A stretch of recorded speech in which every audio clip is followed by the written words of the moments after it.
नमस्कार, मैं हूं आप सभी के साथ महिमा पांडे और आप देख रहे हैं NH24/7। चलिए शुरुआत करते हैं खबरों की। इधर गृह मंत्री नरोत्तम मिश्रा ने लाडली बहना योजना के अगले 3 दिनों तक होने वाली कार्यक्रमों की जानकारी के लिए अधिकारियों की इंदौर में बैठक ली। राज्य सरकार इस योजना को उत्सव के रूप में मनाने की तैयारी कर रही है। घर घर दीप जलाने से लेकर सांस्कृतिक प्रोग्राम का आयोजन भी किया जाएगा। यह योजना मुख्यमंत्री की महत्वाकांक्षी योजनाओं में से एक है। इस योजना में सबसे अधिक रजिस्ट्रेशन इंदौर से हुए हैं। डॉक्टर नरोत्तम मिश्रा ने बताया कि 8 जून को वार्ड और पंचायत स्तर पर कार्यक्रम होंगे। 9 जून को बहनें धार्मिक स्थानों पर भजन कीर्तन जैसे कार्यक्रम करेंगी। 10 जून को सीएम जबलपुर में लाडली बहना की पहली किश्त की राशि जारी करेंगे।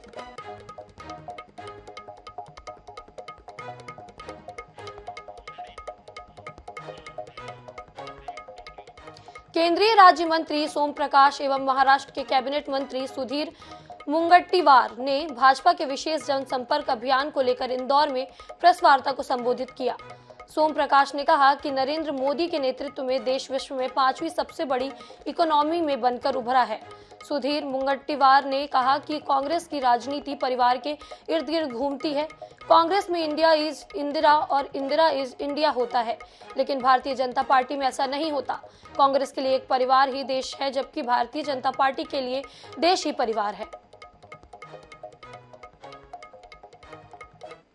आह्वान करूंगा कि कभी जीवन में ऐसा प्रश्न आया तो 10 सेकंड आंख बंद कर लो।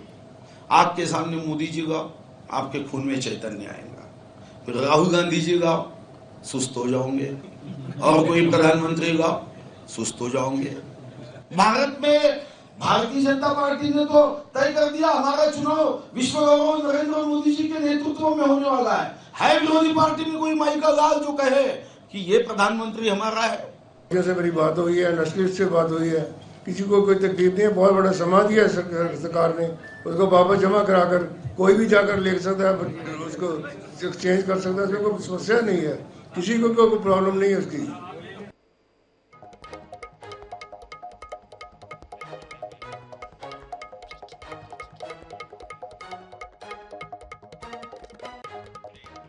अब बड़ी खबर जबलपुर से, जहां राज्यसभा सांसद विवेक तनखा का ट्वीट, समय आ गया है अब फिर जबलपुर से इतिहास बदलेगा।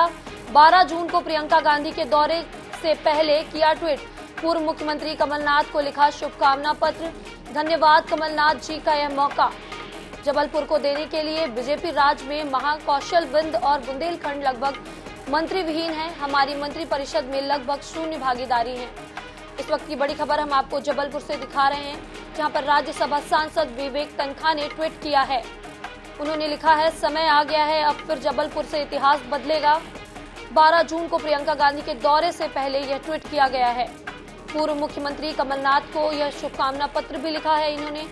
धन्यवाद कमलनाथ जी, यह मौका जबलपुर को देने के लिए। ऐसा बीजेपी राज में महाकौशल विंध्य और बुंदेलखंड मंत्री विहीन हो गया था। राज्यसभा सांसद विवेक तनखा ने ट्वीट किया है। बड़ी खबर जबलपुर से, समय आ गया है अब फिर जबलपुर का इतिहास बदलेगा। 12 जून को प्रियंका गांधी जबलपुर के दौरे पर है, इससे पहले ये ट्वीट किया गया है। पूर्व मुख्यमंत्री कमलनाथ को शुभकामना पत्र भी लिखा है।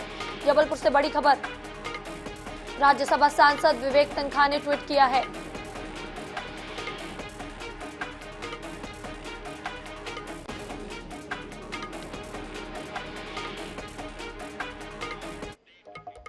केंद्र सरकार ने किसानों के लिए बड़ी खुशखबरी दी है। केंद्र सरकार ने मूंग, अरहर, धान, मक्का और उड़द की दाल की MSP यानी मिनिमम सपोर्ट प्राइस बढ़ा दिया है। अब इस ऐलान के बाद किसान अपनी फसल बढ़ी हुई कीमतों पर बेच सकेंगे। वहीं इस पर कृषि मंत्री नरेंद्र सिंह तोमर का कहना है, किसानों की आय बढ़ाने के लिए मोदी सरकार प्रतिबद्ध है। कैबिनेट की बैठक में खरीफ फसल की फसलों की MSP तय कर दी गई थी। फसल की लागत की 50% से ज्यादा की MSP होगी।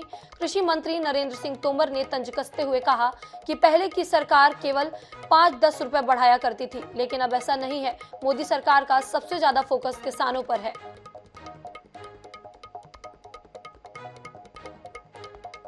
मोदी जी के नेतृत्व में किसानों की आय बढ़ाने के लिए प्रतिबद्ध है और इस दिशा में मोदी जी ने अनेक प्रकार के कार्यक्रम बनाकर किसानों की आय में इजाफा किया है।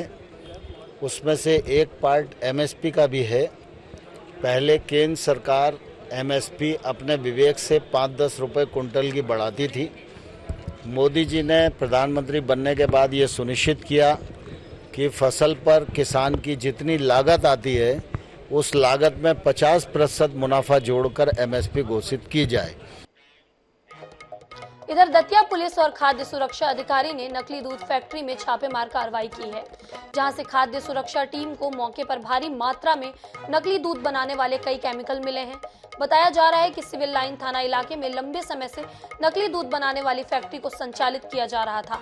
साथ ही दतिया के आसपास के इलाकों में इस दूध को सप्लाई किया जा रहा था। फिलहाल जिला खाद्य सुरक्षा अधिकारी ने बरामद हुए सभी केमिकल और दूध के सैंपल लेकर लेबोरेटरी में भेज दिया है। वहीं फैक्ट्री संचालक मौके से फरार हो गया है, जिसकी तलाश की जा रही है। यहाँ दूध बनाने की एक कारखाना मिला है, इसमें कुछ रिफाइंड की टीनें हैं, ये SMP है, इसके मिल्क पाउडर बोलते हैं, उससे मिला के यहाँ पे कोई दूध बनाते हैं। और दूध बनाने वाला तो अभी यहाँ उपस्थित नहीं है, उसको फ़ोन लगाया लेकिन वो अभी फरार है। अवैध साधनों के आधार पर नकली दूध बनाया जा रहा है। इसकी सूचना के तस्दीक में यहाँ आए थे, तो इसमें एक रूम में नकली दूध बनाने का केमिकल, पाउडर और रिफाइंड जो नकली दूध बनाने के लिए उपकरण रखते हैं वो सब मिले थे। इसमें मशीन भी एक पाई गई है, इसको मिक्स करने के लिए रहती है। ग्वालियर क्राइम ब्रांच और कंपू पुलिस ने सेक्स टॉर्न्स के जरिए लाखों की फिरौती वसूलने वाले 3 लोगों को गिरफ्तार किया है, जिसमें ट्रांसजेंडर समेत 3 आरोपी शामिल हैं। केमिकल इंजीनियर घनश्याम मिश्रा को आरोपी ने एक हनी टैप के फंसाया था और उससे 1 लाख रुपए वसूल भी किए थे, लेकिन ब्लैकमेल करने वालों की डिमांड बढ़ती जा रही थी, जिससे परेशान होकर केमिकल इंजीनियर ने पुलिस को शिकायत की, जिस पर पुलिस ने कार्रवाई करते हुए आरोपी को धर दबोचा। इसके बाद आरोपी के पास से पुलिस ने करीब 32,000 रुपए नकद बरामद किए हैं।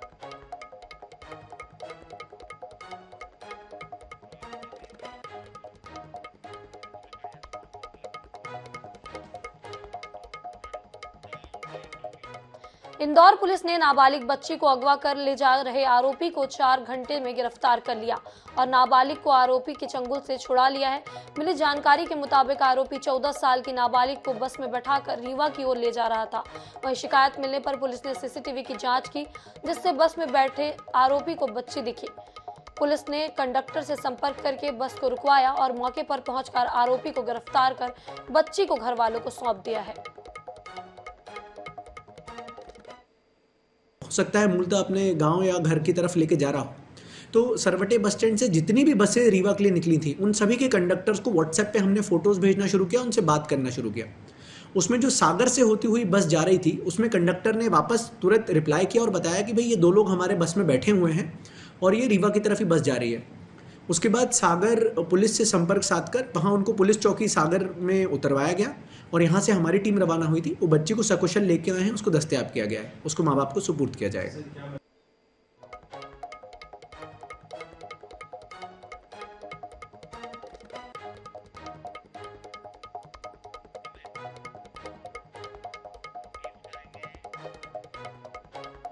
एक बार बता दें, 4 घंटे में पुलिस ने आरोपी को पकड़ लिया है। पुलिस ने नाबालिग बच्ची को बचाया है। 4 घंटे के अंदर ही आरोपी को गिरफ्तार कर लिया गया है। आरोपी नाबालिग बच्ची को बस में बैठाकर रीवा की ओर ले जा रहा था इंदौर से, जिसके बाद पुलिस को जानकारी मिलने के बाद बस को रुकवाया गया। कंडक्टर ने उसकी जानकारी पुलिस को दी और बच्ची को उसके घर सकुशल वापस पहुंचा दिया गया है। 4 घंटे में पुलिस ने आरोपी को गिरफ्तार कर लिया है। इंदौर से ये खबर हम आपको दिखा रहे हैं।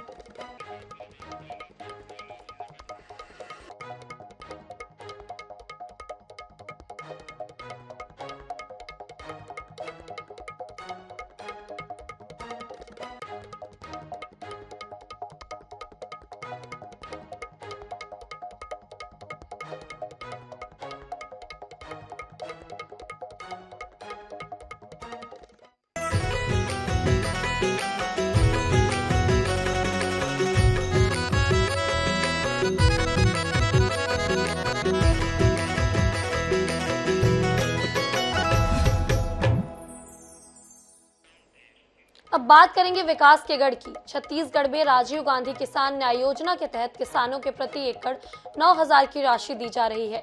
राजीव गांधी किसान न्याय योजना ने कैसे बदली छत्तीसगढ़ के किसानों की जिंदगी, कैसे न्याय के संबल से सबल हुए अन्नदाता किसान, देखिए इस रिपोर्ट में।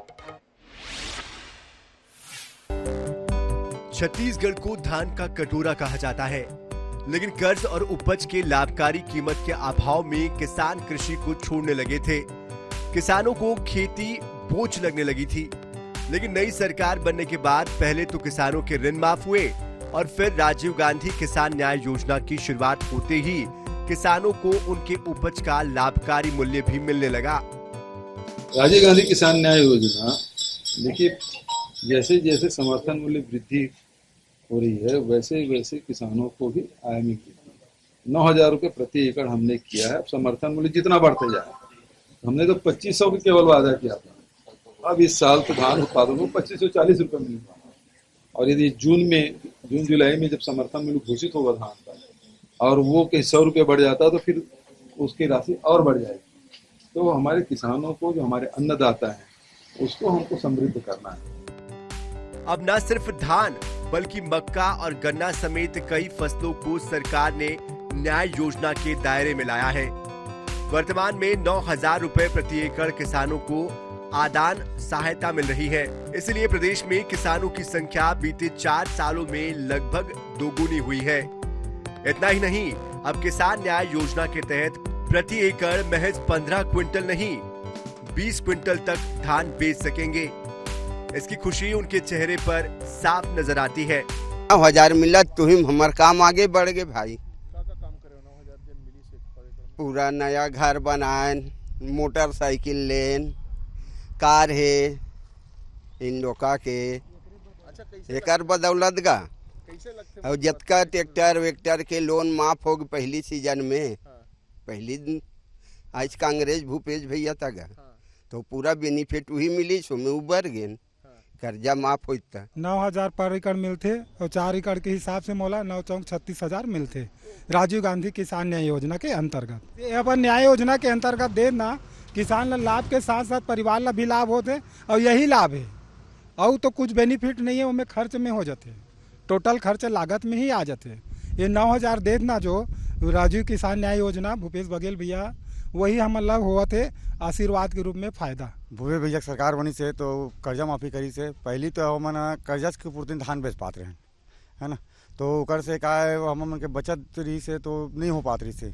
और कर्जा में परिवार में कुछ कार्य हो तो कर्जा लेवन धान खेत के भरोसा में, लेकिन जब भूपेश भैया बनी से तब कर्जा माफी करी से ओकर से हमारे के नया जीवन मिल गया हमारा। राजीव गांधी किसान न्याय योजना के माध्यम से किसानों को उनकी फसल की लाभकारी कीमत तो मिल ही रही है, कृषि के प्रति उनका विश्वास भी बढ़ा और प्रदेश के किसान आर्थिक रूप से समृद्ध भी हुए। Bureau report, INS 24/7।